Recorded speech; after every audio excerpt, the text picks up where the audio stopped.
ஜின் த bed திரைப்பட விழாவிற்கு வருகை தந்துள்ள திரைப்படத்துறையைச் சேர்ந்த நண்பர்கள், பத்திரிகையாளர்கள் மற்றும் அனைத்து துறைகளில் வந்திருக்கின்ற அனைத்து நண்பர்களுக்கும் என்னுடைய மாலை வணக்கம்.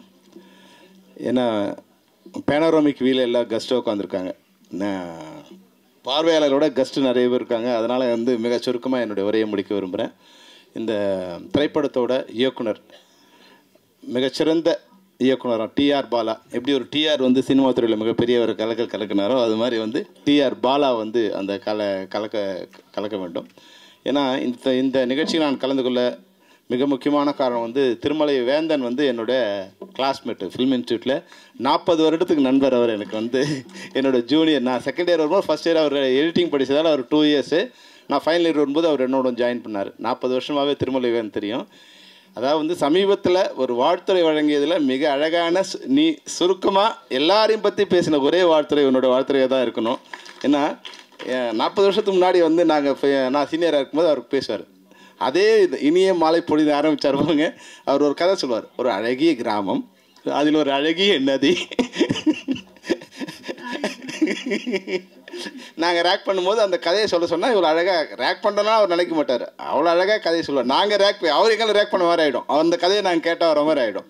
அது மாதிரி எந்த கூச்சமும் இல்லாமல் சிறப்பாக அந்த கிடைத்த நேரத்தை மிக சிறப்பாக செலவு பண்ணக்கூடிய வேந்தன். அது மாதிரி ராஜேஸ்வரி என்ன புரட்சிகரன்னு சொல்லிகிட்டே இருந்தாங்க. உண்மையான புரட்சிகர போராளி ராஜேஸ்வரி தான். ராஜேஸ்வரியை பார்த்தா பாதி பேருக்கு பயம், மீதி பேருக்கு நட்பு. அது 2 வகையிலும் அவங்க ஒருத்தருக்கு நண்பராக இருப்பாங்க, இல்லை எதிரியாக இருப்பாங்க. துரோகியாக மட்டும் அவங்க இருக்க மாட்டாங்க.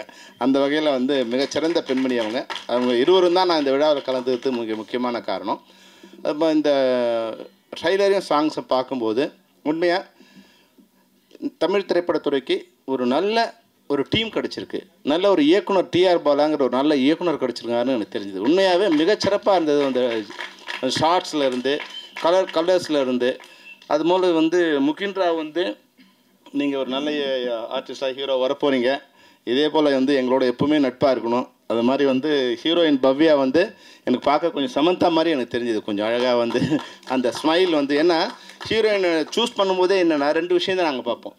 ஒன்று அவங்களோட கண், இன்னொன்று அவங்களோட ஸ்மைல். அந்த சிரிப்பு அழகாக இருந்ததுன்னா நிச்சயமாக பார்க்குறவங்கள தன்மைப்படுத்தணும். அது மாதிரி பவ்யாவுக்கு அந்த ஸ்மைல் ரொம்ப ப்ளசண்ட்டாகவும் அழகாகவும் இருக்குது. நிச்சயமாக நீங்கள் உங்களுக்கு தமிழ் திரைப்படத்துறையில் இல்லை தென்னிந்திய திரைப்படத்துறையில் உங்களுக்கு ஒரு இடம் இருக்குது. ஆனால் ஒரே ஒரு வேண்டுகோள், நீங்கள் வளர்ந்த பிறகும் இதே மாதிரி எங்களோட நட்பாகவும் அன்பாகவும் பணிவாகவும் இருக்கணுங்கிறது. அப்புறம் நீங்கள் ஒரு 10 பவுன்சரை வச்சுட்டு கதையை கேட்கறதுக்கு உங்கள் மேனேஜர் மூலமாக கதையை கேட்காதீங்க, டைரக்டர் மூலமாக கதையை கேளுங்க, எழுத்தாளர் மூலமாக கதையை கேளுங்க. அது வரைக்கும் எப்போலாம் நீங்களாம் ஆர்டிஸ்ட்லாம் டைரக்டர்கிட்ட கதையை கேட்டிங்களோ, எழுத்தாளர்கிட்ட கதையை கேட்டிங்களோ, அது வரைக்கும் தமிழ் சினிமா நல்லா இருந்துகிட்டே இருந்தது. என்றைக்கு மேனேஜரோ இல்லை உங்களோட பிஏக்களோ கதையை கேட்டு அவன்லாம் விளங்காதவன் தான் அங்கே உட்காந்துருப்பான். எங்கள் சினிமா துறையில் தோத்தவன் தான் அங்கே உட்காந்துருப்பான். அவன் எங்களை பார்த்து எங்கள் மேலே அவனுக்கு ஒரு கோவம் இருக்கும். நாங்கள் ஜெயிச்சவங்களை பார்த்து அவனுக்கு கோவம் இருக்கும் இல்லையா, அவங்க எங்களை ஃபில்டர் பண்ணுறதுலே இருப்பான். அவனுக்கு யார் சலாம் அடிக்கிறோனோ அவன் தான் அங்கே ஹீரோ கிட்ட போகிற மாதிரியான ஒரு சூழ்நிலை இன்றைக்கி இருக்குது. அது மாதிரி நீங்களாம் இல்லாமல் மறுபடியும் பழைய சினிமா துறையில் ஹீரோவுக்கும் நாயகர்களுக்கும் நாயகியருக்கும் தொழில்நுட்ப கலைஞர்கள் ஒரு நேரடி ஆக்சஸில் இருந்ததுன்னா, படம் முடிஞ்ச பிறகு கூட நான் இப்போது 16 படம் முன்னே 16 படத்தோட இயக்குநர்களோ நாயகர்களோ நாயகியரோ இன்னைக்கு வரைக்கும் நட்பாக இருக்காங்க. ஆனால் இன்றைக்கி ஒரு படம் முடிஞ்ச உடனே அதனோட இயக்குனருக்கே அடுத்த அந்த ஹீரோவோட பழக்கம் இல்லாமல் போயிடுது. அப்போது இந்த இண்டஸ்ட்ரி அப்படி ஒரு தொடர்பில்லாத இண்டஸ்ட்ரியாக, நட்பில்லாத இண்டஸ்ட்ரியாக மாறிடுது. அப்போ நட்பில்லாத போது என்னோடய படங்கள் தோல்வியாட ஆரம்பித்ததுக்கு நான் ஒரு காரணம் கண்டுபிடிச்சேன். ஏன்னா எப்போ படைப்பாளிக்கும் நாயகனுக்கும் நாயகருக்கும் ஒரு புரிதலின்மையோ இல்லை நட்போ இல்லையோ அந்த படத்தை ஜெயிக்காது. அவங்க மேலே முதல்ல எங்களுக்கு ஒரு அன்பு இருந்தால் தான், நட்பு இருந்தால் தான் அந்த படத்தை சிறப்பாக எடுக்க முடியும். அப்போது இப்போ இருக்கிற இண்டஸ்ட்ரிக்கு நான் சொல்ல விரும்புகிறது என்னென்னா, நீங்கள் ஒரு நட்பாவோடு இருந்தீங்கன்னா நிச்சயமாக இப்போ பாருங்கள், இந்த யூனிட் வரும்போதே அந்த யூனிட் வரும்போதே தெரிஞ்சிடும் அந்த யூனிட் ஒரு நட்பான யூனிட், ஒரு யூனிட்டியோட இருக்குன்னு. இப்போ இந்த ஜின் யூனிட் வரும்போதே எல்லோரும் அந்த இதை போட்டுக்கிட்டு அந்த பனியனை போட்டுக்கிட்டு அவங்க டைரக்டர் பேர் வரும்போதோ இல்லை ஹீரோ பேர் வரும்போதோ ஒரு கூக்குரல்றது ஒரு மகிழ்ச்சி ஆறாக இருக்கு இல்லையா. அது ஒரு புது யூனிட்டு, புதிய பிளட் இந்த இண்டஸ்ட்ரிக்கு வந்திருக்குங்கிறது மிக அழகாக தெரியுது. அந்த வகையில் இந்த ஜின் திரைப்படம் நிச்சயமாக வெற்றியடையும். அது டிஆர் பாலா என்னென்னா அப்பா மாதிரி இல்லாமல், அப்பா உதயகுமார் அண்ணன் சொன்னார், அண்ணா நீங்கள் எஸ்ஏசி மாதிரி இந்த வழி நடத்தணும்னு. வேந்தருக்கு நான் சொல்கிறது என்னன்னா, நீ வழி நடத்தாமல் இரு. ஏன்னா அவனை பார்க்கும்போது எனக்கு தெரியுது அவன் வந்து ரொம்ப இன்டெலிஜென்ட்டாக இருக்கான். அந்த ஆட்லாம் பண்ணதால் அந்த ஷார்ட்ஸ் எல்லாமே வந்து அவனோடது வந்து வேறு மாதிரி ஒரு ஸ்டைல் இருக்குது, பொதுவான ஒரு ஸ்டைலில் இருக்குது. அதனால் நீ வந்து அவனை வழி நடத்தாத, பின்னாடி இருந்து அவனை பார்த்துக்கிட்டு போ, வழி தடமாறாமல் பார்த்துக்கிட்டு போ, நீ வழி நடத்தாத தடமாறாமல் பார்த்துக்கிட்டு போ.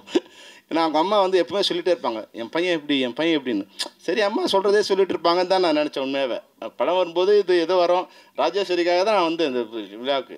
ஆனால் இங்கே வந்த பிறகு வந்து ஒரு நல்ல திரைப்படத்துக்கு நான் வந்து கலந்துக்கிட்டு இருக்கேன்னு வந்து படம் பார்த்த பிறகு எனக்கு தெரிஞ்சுது. ஒரு வெற்றியான படத்தில் ஒரு சிறப்பான ஒரு யூனிட்டில் நான் வந்து வாழ்த்துறை வழங்க வந்தேன் அப்படின்னு எனக்கு தெரியுது. அது மட்டும் இல்லாமல் இங்கே வந்து மேடையில் வரும்போது பார்த்தா ஃபிலிம் இன்ஸ்டியூட் ஸ்டூடெண்ட்ஸாக உட்காந்துருக்காங்க. கேஆர்லேருந்து, அரவிந்த் ராஜ்லேருந்து, உதயகுமார்லேருந்து, நான்லேருந்து எல்லாமே ஃபிலிம் ஸ்டூடெண்ட்டாக உட்காந்துருக்கோம்.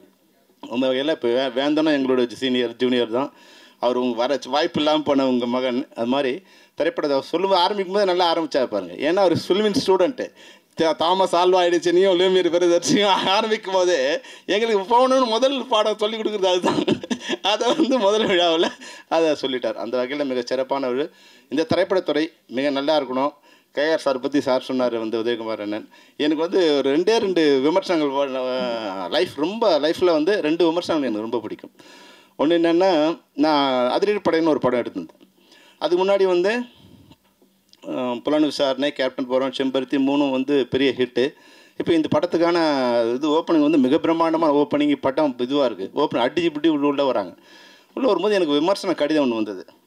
அது என்னென்னா, அது நான் ஏற்கனவே சொல்லியிருக்கேன், இருந்தாலும் கேஆர் சாரோட இருந்து அதை சொல்லும்போது அது வேறு ஒரு இதோடு லிங்க் பண்ணுறதுக்காக சொல்கிறேன். அதை நான் பார்த்தேன். பார்த்தா ஒரு முன்னாடி 15 காசு கடிதம் இருக்கு இல்லையா, அதில் மேலே வந்து இருந்தது. பார்த்தா ஏதோ எழுதியிருக்கு. அது பார்த்தா தமிழ் மாதிரி தெரியுது, அப்புறம் பார்த்தா கொஞ்சம் தெலுங்கு மாதிரி தெரியுது, அப்புறம் அடுத்த லைன் பார்த்தா கன்னடம் மாதிரி இருக்குது, அப்புறம் அடுத்தது சான்ஸ்கிரிட் மாதிரி இருக்குது. ஒரு 8 லைன் தான் இருக்குது. அது என்னன்னே என்னால் படிக்க முடியல, ஒரு மொழி மாதிரி இருக்குது.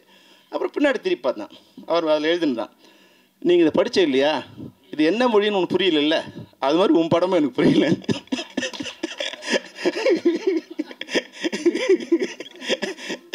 அந்த விமர்சனம் எனக்கு கோவம் வரல, அந்த விமர்சனம் வந்து எனக்கு ரொம்ப பிடிச்சிருந்தது. அது மாதிரி வந்து கேஆர் சார் இப்போ வரும்போது விமர்சனம் என்னை பற்றி சொல்லியிருந்தார். இந்த பெப்சியை வந்து உடைக்கணும்னு வந்து ரொம்ப நாளாக ட்ரை பண்ணிருந்தான், கடவுள் கொடுத்த தண்டனை வந்து அவனை பெப்சியில் தலைவராக உட்கார வச்சிருக்கேன். இப்போ காப்பாற்ற போராடுறான். அன்னைக்கு உடைக்கிறதுக்கு போகிறான்னா இப்போ காப்பாற்றுறதுக்கு போராட்டம். ஆனால் சார், நீங்கள் சீனியர், நான் சொல்கிறேன், 2த்துக்குமே சரியான காரணம் வந்தது. அன்னைக்கு பெப்சியோட தலைமை ஒரு அதிகாரபூர்வமான இல்லை ஒரு டிக்டேட்டர்ஷிப்பில் இருந்தது. அன்றைக்கி வந்து படைப்பாளிகள் வந்து தங்களுடைய மூச்சை வெளியிட முடியாத ஒரு சூழ்நிலை இருந்தது. அன்றைக்கி வந்து அது சரியானது. அவங்கள வழி நடத்தணும் தான் நினச்சோமே தவிர அவங்கள அழிக்கணும்னு நினச்சோம், அது சரி பண்ணணும்னு நினச்சோம். இன்றைக்கி வெளியே இருந்து பண்ணதை உள்ளே இருந்துக்கிட்டு அவங்க பண்ண தப்புகளோ இல்லை அவள் ஏதாவது தவறு பண்ணால் அதே சபையில் இருந்துட்டு இதெல்லாம் சரியில்லை, இது சரி பண்ணணுங்கிற ஒரு இடத்துல தான் நான் உட்காந்துருக்கேன் தவிர, அன்றைக்கி என்ன காரணமோ அதே காரணம் தான். அன்றைக்கி வெளியேருந்து போகிறோன்னா இன்றைக்கி உள்ளேருந்து போகிறோம், 2 ஒன்று தான். என்னை பொறுத்த வரைக்கும் 2 ஒன்று தான். இன்றைக்கி சார்லாம் வந்து என்னென்னா, அவர் சொன்ன மாதிரி வந்து கேஆர் சார் வந்து மிகப்பெரிய ஜீனியஸ். அவர் நினச்சா ஆக்கவும் முடியும், அழிக்கவும் முடியும். அவ்வளோ மிகப்பெரிய ஜீனியஸ் அவர். இன்றைக்கி சினிமா இண்டஸ்ட்ரி ஒரு சிரமமான நிலையில் இருக்குது. அதை அவரோட அறிவு வந்து சரியான இடத்துல பயன்பட்டால் இந்த இண்டஸ்ட்ரியை அவரால் காப்பாற்ற முடியும். எனக்கு அவர் மேலே மிகப்பெரிய ஒரு இது. ஏன்னா அவரோட நான் வந்து கொஞ்ச நாள் இணைந்து பயணித்தேன். அவர் தலைவராக வந்து ஃபில்ம் இதில் தமிழ் திரைப்பட தயாரிப்பு சங்கத்தில் இருக்கும்போது நான் அவரோட இணைந்து ஈசி மெம்பருக்கு போடும்போது அவரோட ஒரு 6 மாதம் ஒரு 10 மாதம் வந்து அவரோடவே நான் வந்து பயணித்தேன். அப்போது ஒரு படம் ரிலீஸ் அப்போது அந்த படத்தோட பிரச்சனை என்ன, உதவி கேட்க வரவன் நல்லவனா ஏமாத்துறானா அதை வந்து டிசைட் பண்ணுவார். அதுக்கேற்ற மாதிரி அந்த முடிவு எடுப்பார். வர்றவன் வந்து தப்பு பண்ணாங்கன்னா அவனை காலி பண்ணிவிடுவார். அது எது சரியோ அதை மிக சரியாக பண்ணுவார். அந்த அளவுக்கு அறிவுபூர்வமாகவும் அது எப்படி சாதுரியமாகவும் செயல்படுத்தக்கூடிய சிறப்பான ஒரு தமிழ் சினிமாவை படைப்பாளியாக மட்டும் இல்லாமல் அது உருவாக்குற ஒரு இடத்துல இருக்கார். அதனால் இன்றைக்கி நீங்களாம் ஒரு இடத்துல இருக்கீங்க. இன்றைக்கி வழக்கமாக நான் சொல்கிற விஷயத்த நான் சொல்கிறேன். இன்றைக்கின்னா தயாரிப்பாளர்களுக்கு இந்த படம் இன்றைக்கி எடுத்திருக்காங்க. இந்த படத்தை இதுபோல் இன்றைக்கி வந்து ஒரு 300-400 படங்கள் இருக்குது. இதை படங்களை வந்து வெளியிடுறதுக்கு ஒரு சிண்டிகேட் ஃபார்ம் பண்ணி வாரத்துக்கு ஒரு 4 படம் பண்ணுறோம்னா, இன்றைக்கி வந்து இந்த படத்தை நேற்று ஒரு படம், இன்றைக்கி ஒரு படம் ரிலீஸ் ஆகிருக்கு, ஆகப்போகுது நாளைக்கு காலையில். ஒரு 100 தியேட்டர் எடுக்கிறதுக்கு அந்த படத்தை வந்து ஏறக்குறைய ஒரு 7-8 கோடியில் செலவு பண்ணி படம் எடுத்திருக்காங்க. ஆனால் அந்த படத்தை ஒரு 100 தியேட்டரை வந்து ரிலீஸ் பண்ணுறதுக்கு இன்னொரு 1 கோடி செலவு பண்ண வேண்டியதாக இருக்குது. ஆனால் அந்த படத்துக்கு தேட்டர் கிடைக்குமா கிடைக்காதா, எந்த தேட்டரில் போட போகிறாங்க, நாளை வரைக்குமே அந்த தயாரிப்பாளருக்கு தெரியாது. இன்றைக்கி தான் அதை தான் நீ தயாரிப்பார் நிலைமை. அது மாதிரி இது போல் பிரச்சனைகள் வந்து தயாரிப்பாளருக்கு 100 பிரச்சனைகள் இருக்குது. இன்றைக்கி வந்து வருமானம் வரக்கூடிய ஒரு தேட்டர் இருந்தால் அவர் தெரியும், ஒரு தேட்ரு வாங்கும்போது எக்ஸிபிட்டார் வந்து அதனோட ப்ரொஜெக்டரும் வாங்கி வச்சுக்கணுங்கிறது தான் ரூல். ஆனால் இன்றைக்கி அந்த ப்ரொஜெக்டர் காசையும் வந்து தயாரிப்பாளர் தான் கொடுக்குறாங்க. இன்றைக்கி ஒரு நாளைக்கு குறைஞ்சபட்சம் 7லேருந்து 10 லட்சம் சினிமா டிக்கெட்டுகள் விற்கப்படுகின்றன. அதுக்கு வந்து ஒரு டிக்கெட்டுக்கும் 15 காசு வந்து 15 ரூபா வந்து வசூலிக்கப்படுகிறது. ஏறக்குறைய 2 கோடி ரூபா ஒரு நாளைக்கு வந்து இல்லை இப்போ 30 ரூபானா இவங்களுக்கு 15 ரூபா வருது. அதை வந்து அது ரெண்டாக பிரிச்சுக்கிறாங்க. ஓனருக்கு 15 ரூபாய், அதை புக் மை ஷோவுக்கு 15 ரூபாயும் இவங்களுக்கு 15 ரூபா பிரிச்சுக்கிறாங்க. அப்போ ஏறக்குறைய வந்து 2 கோடி ரூபா ஒரு நாளைக்கு வந்து அதில் கலெக்ஷன் வருது. அப்போ பார்த்தீங்கன்னா ஒரு மாதத்துக்கு 60 கோடி ரூபா வருது. அது எல்லாம் யாரோட இதுக்கு வருதுன்னா தயாரிப்பாளர்களோட பணத்தில் தான் வருது. அதுபோல் வந்து விளம்பரம் வரதா இருந்தாலும் என்ன மாதிரி தயாரிப்பாளருக்கு 100 வகையில் வருமானம் வருது. ஆனால் அந்த வருமானம் தயாரிப்பாளருக்கு வருதான்னா தயாரிப்பாளருக்கு வந்து சேர்றதே இல்லை. நஷ்டம் மட்டும் தயாரிப்பாளருக்கு வந்து சேர்ந்து. படம் ஓடலையா, மறுநாள் காலையில் எல்லோரும் தயாரிப்பாளர் ஆஃபீஸில் இருப்பாங்க. படம் ஓடிச்சுன்னா இன்றைக்கி காலையில் என் நண்பர் சுந்தர் எனக்கு வந்து ஒரு வாட்ஸ்அப் அனுப்பிச்சிருந்தார். சொல்லுமணி, ப்ரொடியூசர்ஸ் நிறைய வேலை இருக்குது, அதை விட்டுட்டு உங்க கூட எதுக்கு சண்டை போட்டிருக்கான்னு தெரியல. என் படம் மதகதை ரிலீஸ் ஆகி 5 மாதம் ஆகிடுச்சு, இன்னும் அதனோட ஷேர் என்னால் வாங்க முடியல. ஒரு தயாரிப்பாளரோட நிலைமை இதுதான். அப்போ தயாரிப்பாளர் சங்கம் பண்ண வேண்டிய முதல் வேலை தயாரிப்பாளருக்கு, இப்போ நான் வந்து பெப்சி பிரசிடெண்ட்டாக இருக்கேன், என்னுடைய உறுப்பினர்களுக்கு என்ன பண்ணணுமோ அதை நான் முதல்ல பண்ணிவிட்டு அடுத்த வேலையை பண்ணுறேன். அதுபோல் தயாரிப்பாளர் சங்கம் இருக்குது. அவங்க தங்களுடைய உறுப்பினர்களுக்கு என்னெல்லாம் முதல்ல பண்ண முடியுமோ அவங்க தயாரிக்கிறதுக்கு, வெளியிடுறதுக்கு, மார்க்கெட் பண்ணுறதுக்கு, மார்க்கெட் பண்ணுறதுக்கு, அந்த படத்தை வந்து திருப்பி தயாரிப்பாளர் வந்து சேர்கிறதுக்கு, பல வகையில் வருகின்ற வருமானம் தயாரிப்பாளருக்கும் வந்து சேர்க்கிற மாதிரி. இன்றைக்கி வந்து ஒரே ஒரு பாட்டுக்கு நான் டைரக்ட் பண்ண பாட்டு, நான் ஓன் ப்ரொடக்ஷனு, அந்த பாட்டை நான் இன்றைக்கி ஸ்டேஜில் பாடினோம்னா நான் ஒரு நாளும் 2 லட்சம் பணம் கொடுக்க வேண்டியிருக்கு. இது மாதிரி பல லட்சங்கள் யாரோ சாப்பிட்ருக்காங்க. ஆனால் அதில் ஒரே ஒரு காசு கூட என்னை வந்து சேர்றதில்லை. இதையெல்லாம் சரி பண்ணால் நிச்சயமாக தயாரிப்பாளருக்கு லாபம் வரும். அப்போ வந்து சண்டை இல்லாமல், யாரு கூட சண்டை போடுறோம், என்ன சண்டைனே இல்லாமல் ஏதோ ஒரு நடந்துகிட்டே இருக்குது. அப்படி இல்லாமல் தயாரிப்பாளர் உண்மையாக பிரச்சனை கேஆர் சார் சொல்லட்டும், என்ன தப்பு இருக்கணும்னா சொல்லட்டும், அந்த தப்பை நாங்கள் சரி பண்ணிக்கிறோம். ஏன்னா இண்டஸ்ட்ரி நல்லா இருக்கணும். அவரும் இண்டஸ்ட்ரியில் ஏற்கனவே 40-50 வருஷமாக இருக்கார். நான் வந்து 40 வருஷம் ஆகிடுச்சு இண்டஸ்ட்ரிக்கு. நாங்கள்லாம் எல்லாரோட அதிகமான தொழிலாளர்கள் தான் இந்த இண்டஸ்ட்ரியில் 30-40 வருஷம் இருந்துகிட்டே இருக்காங்க. தயாரிப்பாளர் வந்து 5 வருஷம் 10 வருஷம் இருக்காங்க. இது மாதிரி 30 வருஷம் இருக்க தயாரிப்பாளர்கள் சினிமாவில் ஒரு 10 விரல் வீட்டில் இல்லைனா ஒருத்தர் 2 பேர், 4 பேர், 5 பேர். அப்போது தயாரிப்பாளர்களோட இந்த சினிமா வந்து தொழிலாளருக்கு மிக முக்கியமான மிக சொந்தமான இதுவாக இருக்கும். அப்போது அவங்க நல்லா இருக்கணும், இண்டஸ்ட்ரி நல்லா இருக்கணும். நான் எங்களுடைய மேடையில், எங்களுடைய ஜென்ரல் பாடியில், பெப்சியோட ஜென்ரல் பாடியில் ப்ரொடியூசர் நல்லா இருந்தால் தான் தொழிலாளி நல்லா இருக்க முடியும்னு சொல்லக்கூடிய தைரியத்தை நான் வச்சுருக்கேன். முன்னாடிலாம் வந்து ப்ரொடியூசர் கவுன்சிலில் பெப்சியை திட்டினா கை தட்டுவாங்க, பெப்சியில் ப்ரொடியூசரை திட்டினா கை தட்டுவாங்க. இன்றைக்கி நான் அந்த நிர்வாகத்துக்கு வந்த பிறகு தயாரிப்பாளரை பற்றி ஒரு குறையும் சொல்ல முடியாது. யாரோ இன்றைக்கி ஒரு 10% 20% பணம் ஏதாவது பிரச்சனை இருக்கலாம். 80% தயாரிப்பாளர்கள் எங்களுக்கு கொடுக்க வேண்டிய பணத்தை மிக ஒழுங்காக கொடுத்துட்ருக்காங்க. அப்போ அவங்க நல்லா இருக்கணுங்கிறது தான் எங்களோட நோக்கம். அது புரிதலின்மையாக சில விஷயங்கள் நடக்குது. அதை வந்து கேஆர் சார், நீங்கள் உங்களுடைய பழைய ஃபார்முலா அப்படி அதை சரி பண்ண முடிஞ்சிங்கன்னா அது எங்களுக்கு ரொம்ப சந்தோஷமாக இருக்கும். அந்த வகையில் ஒரு ஃபார்முலா வச்சுருக்காரு அவர்கிட்ட. அந்த ஃபார்முலா படி, அது என்ன ஃபார்முலா அவருக்கு தெரியும். அவர் ஃபார்முலா படி ஒருவேளை நாங்கள் தப்புனா நீங்கள் என்ன எப்போ வேணாலும் கூப்பிடலாம். கேஆர் சார் அவருக்கு எல்லா ரைட்ஸ் இருக்குது. சினிமா துறையில் சீனியரு, ஃபிலிம் இண்டஸ்ட்ரியில் என்னோட சீனியரு, அதை மட்டும் எல்லா துறையிலும் அவருக்கு ஒரு நாலேஜ் இருக்குது. கூப்பிட்டு நீங்கள் பெப்சியோட தவறு இது, இல்லை செல்லுமணி என்னோட தவறு இதுன்னு சொன்னால் அதை திருத்திக்க நாங்கள் தயாராக இருக்கோம். ஏன்னா சினிமா நல்லா இருக்கணும். வந்து சினிமாவில் தான் இன்றைக்கி அண்ணா ஆர்வி உதயகுமார் சொன்ன மாதிரி எங்கேயோ ஒரு ஊரில் இருந்த நான் வந்து இன்றைக்கி தமிழகம் முழுக்க அறியப்பட்டவனாக இருக்கிறது காரணம் வந்து அந்த தமிழ் சினிமா தான். அந்த தமிழ் சினிமா நல்லா இருக்கணும்னு நினைக்கிறதுல நானும் ஒருத்தர். அதனால் தமிழ் சினிமா நல்லா இருக்குது. என்ன விதமான காம்ப்ரமைஸுக்கும் வர நாங்கள் தயாராக இருக்கணுங்கிறத வந்து இந்த மேடையில் ஒரு சொல்லிவிட்டு, இந்த படம் உண்மையாகவே நான் சொன்னால் சும்மா இதுக்காக சொல்ல, இந்த படம் பார்க்கும்போது எனக்கு தெரியுது ஒரு வெற்றி படத்தோட ஒரு விழாவுக்கு நம்ம வந்திருக்கோம்னு தெரியுது. ஒரு மிகச்சிறந்த இயக்குனரை நாளைக்கு நான் வந்து